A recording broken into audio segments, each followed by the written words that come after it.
Crothers. I'm the head of the Farrier department with Kawell copper alloy horseshoes. Today we're going to be shoeing and demonstrating shoeing of a horse and showing some of the different pathologies that can occur with them. When we as a farrier, when we go about shoeing a horse, we want to be considerate of proper balance, both of the medial lateral or inside outside, and also the proper balance of the hoof to pastern axis. We're also going to be considering symmetry of the hoof. Symmetry in the hoof is critical. Hoof asymmetries are a lot of times man-made issues that we need to accommodate for, or we need to shoe correctly for, because of different imbalances or conformational challenges that the horse may have in their limb. Ranger here today, he has pretty good conformation, but he has some minor asymmetries that we're going to address, and some minor hoof issues, seedy hoof issues that we're going to address today with the copper alloy horseshoes. So we'll get started on our trim.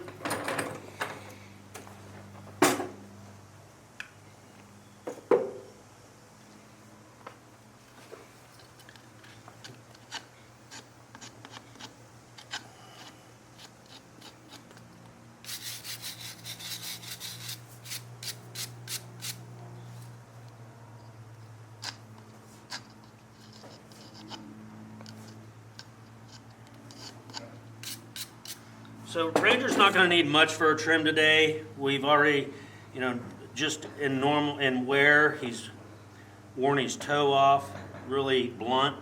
So we're going to address that here. But before I start my trim, I'm going to start by checking my balance, my medial lateral balance, so inside outside balance.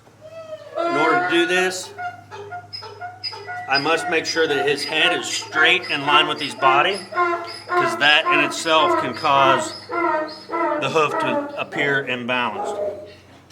Just a light little bit of knife work just to expose. We don't want to knife too much here because Ranger's also dealing with a retracted sole, where he has a ridge of sole here, but then it drops in. We just want to get this sole slightly lower than the wall here.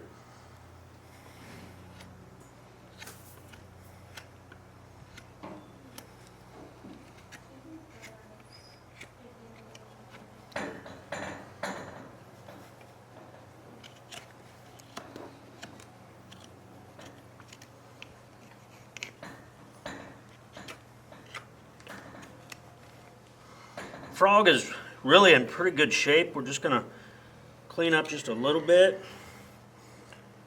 If we had some frog issues with him, we would consider putting some copper alloy frog inserts or heart bars on him. Just want to clean up some loose tags, loose edges. So the sides of the frog, you're dealing with the commissures. This is more the central sulcus here. We want to promote this frog to be healthy and self-cleaning. I'm not going to remove anything excess. This foot does not require any nipping, so we're just going to be rasping the little bit of excess just to get our foot as flat as we can.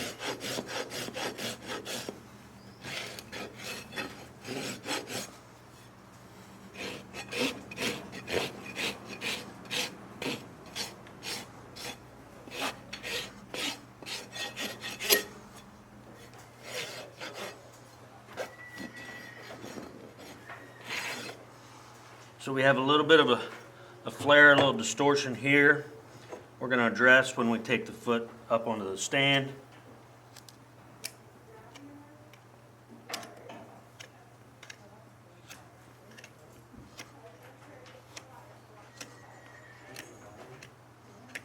Again, we just want to get this sole just slightly lower than the wall.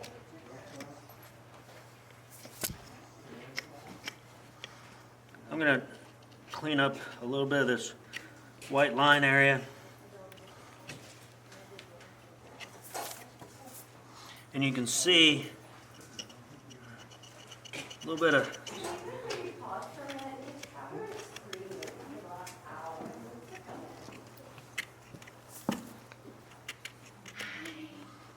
and Lily needs to come in. Okay, so we got a little bit of seedy area going on right here. Not too bad, just a little bit. A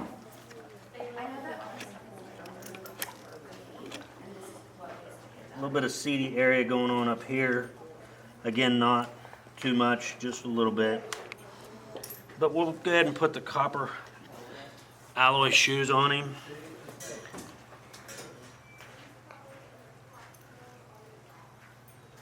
So this is going to be a nice fit for him in a size 1. Double check our balance again. Okay, that all looks really good. So when I'm looking at my hoof to pastern axis, I'll come in here and I'll palpate, and we have 2 prominent points called the condyles of the second phalanx, or P2. And if I line up my fingers with those and look at his hoof wall, he's really, the angles of his hoof to his pastern is pretty good. He could stand to have his toe brought back just a little bit, just to get that alignment a little bit better. So now we're going to take the foot up onto a stand, dress any of the distortions away, and then prepare our shoe to put on the foot. Flares and distortions in his hoof capsule.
So after we get all the flares and distortions, we'll just kind of get it through.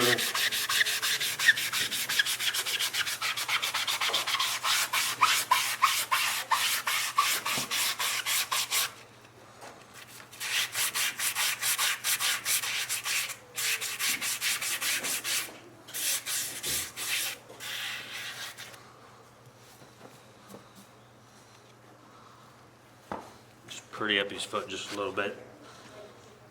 Okay, so now we're ready to get our shoe ready and get a shoe nailed on this foot. Again, we're just going to re-evaluate our fit before we go to the anvil. When I'm looking at fit, I want to be fitting the hairline more than I want to necessarily always fit the foot. So this shoe is actually it doesn't really need a whole lot done to it. Just close it up just a little bit, and we'll get this tuned up, fit for his shape of his foot. I mean, this shoe is very close to the shape of Ranger's foot. We just need to close it up. So I'm going to demonstrate on this one of the fact we don't have to have fire. We can shape cold. Majority of the time, I don't shape cold. I prefer heat, but when it's this minor, I'll work it cold.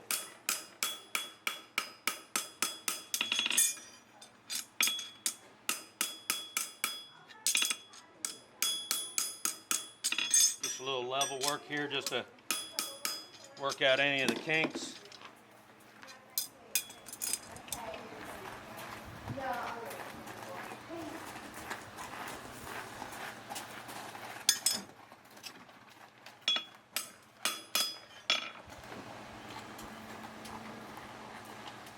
There we go. We're ready to nail this shoe on. When we talk about the hoof to pastern axis. In the hoof capsule, you have your coffin bone that should sit at a slightly positive angle, so slightly up in the heel, down in the toe. Right about here in the hoof capsule, you have the navicular bone. Then the next bone is the short pastern, and it sits partially in, about a third of it's in the hoof capsule, and the rest of it's out. So when I'm checking the hoof to pastern axis, I'm going to palpate prominent points on the short pastern here, and align that to the hoof capsule and see if I need to remove a little bit more toe. So the points I'm palpating are these condyles, and we want these condyles to line up so that our coffin bone and short pastern are as close to being in a straight line as possible. There we go. So the Kawell shoes are punched for an E-head nail. E-head fits nice and snug, seat in to the nail hole nicely. Other nails can be used, but best fit you're going to get is out of your E. In this shoe, the nail that I'm using is an E4. So this is a size 1, and I'm using an E4 nail. We'll get some nails here. Put on my Kawell wrist magnet.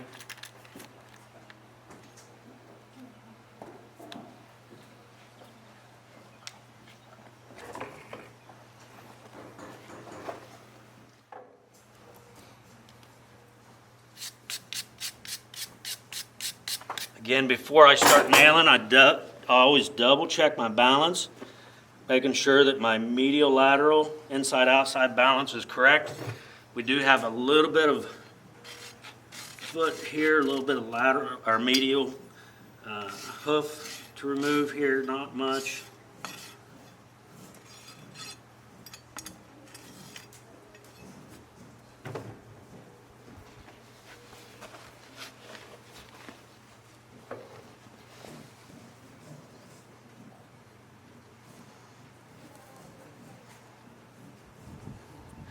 Nice fit here.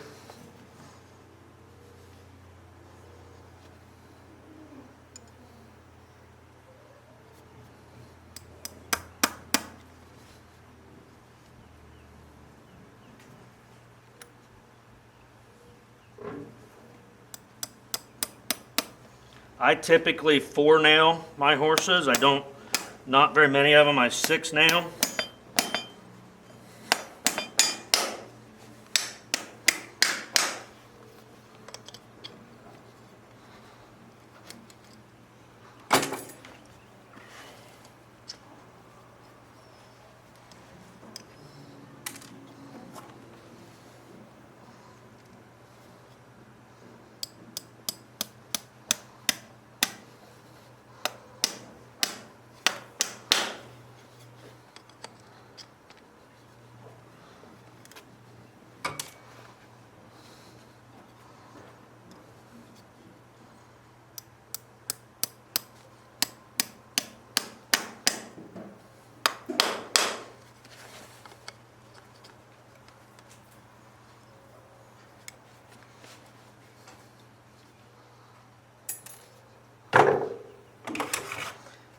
this number 2 nail. I didn't get it as high in the foot as I wanted, so we'll re-drive that one.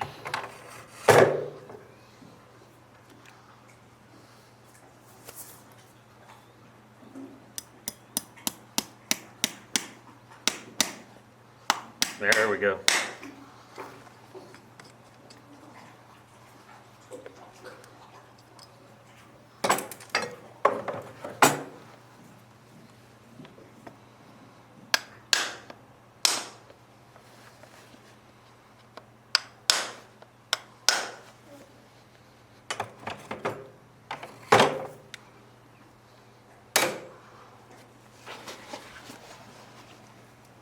So there's our finished product. Shoe covers the hairline.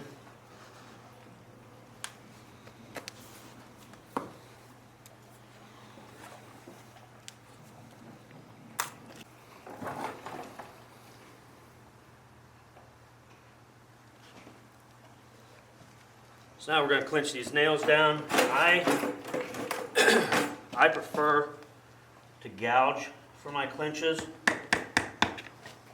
Leave a little pocket for the clinch to lay into. Just need a little burr taken out of it.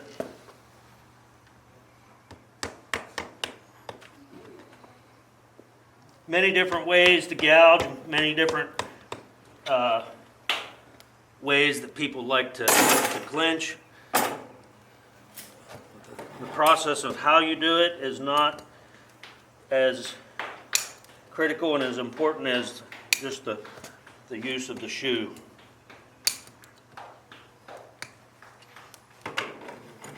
Nip those nails nice and short to the foot. Then we're just going to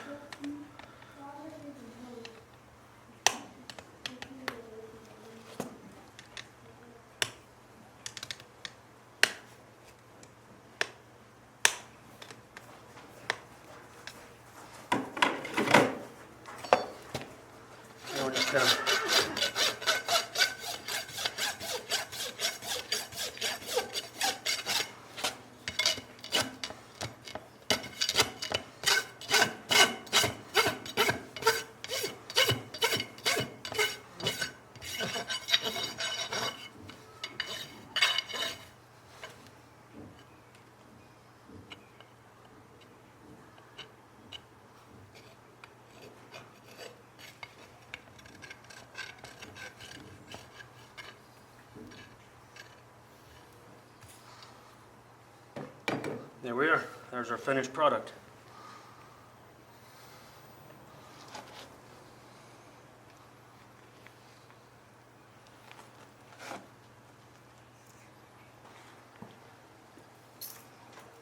So now all we need to do is we're going to paint the bottom Ranger's soles with the Kawell hoof paste, and then we'll paint the exterior of the hoof capsule just to help fight any kind of prevent any kind of bacteria infection in the foot.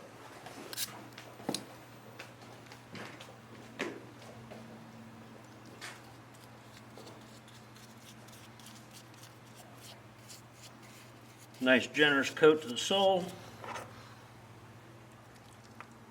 Then again, we'll step up front. Thank you.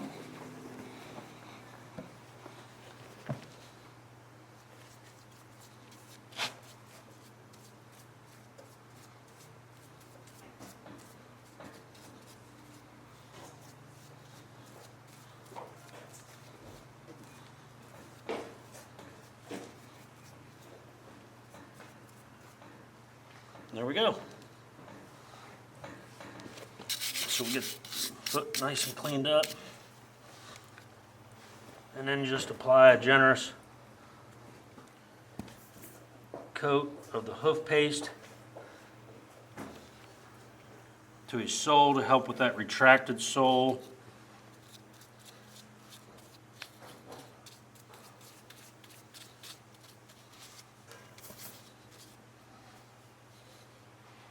And then we can take it right up front.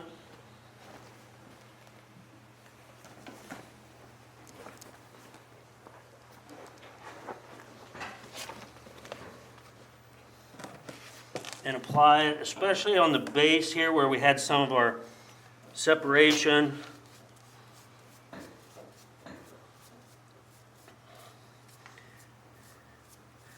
This will not stain the hoof, so if you're worried about that for shows and stuff, no problem there.